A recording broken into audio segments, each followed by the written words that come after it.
கரத்தின் கிரியில் மேல் அவனை அதிகாரியாக வைத்த. அப்படின்னா சின்ன மனுஷனாய் படைக்கப்பட்ட தூதனை காட்டிலும் சிறியவனாய் படைக்கப்பட்ட மனுஷனுக்கு மகிமையும் கிருபையும் கர்த்தர் கொடுத்து சகலத்தையும் மேலும் அவர் படைத்த உண்டாக்கின பூமியில இருக்கக்கூடிய எல்லாவற்றிற்கும் மேலும் அவனை அதிகாரியாய் உருவாக்கினார். அல்லேலூயா. எல்லாவற்றுக்கும் மேலேயும் அதிகாரி அதை ஆளக்கூடிய தன்மையை அவருக்கு கொடுத்திருந்தார்.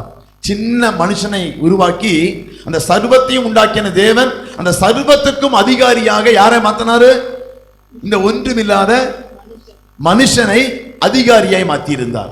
அதிகாரியாய் வைத்து சகலத்தையும் அவனுக்கு பாதங்களுக்கு கீழ்ப்படுத்தினீர் என்று சொன்னார். அப்ப எல்லாம் சின்ன மனுஷனா இருக்கிற நீங்களும் நானும் தேவதூதர்கள் காட்டிலும் சிறியவராக இருக்கக்கூடிய உங்களுக்கும் கர்த்தர் எனக்கும் என்ன பண்ணிருக்க கிருபையும் மகிமையை கொடுத்து அவர் உண்டாக்கின சர்வத்துக்கும் அதிகாரியாய் உருவாக்கப்பட்ட எல்லாவற்றுக்கும் அதிகாரியாக என்ன வச்சிருக்காரு? வைத்திருக்கிறார்.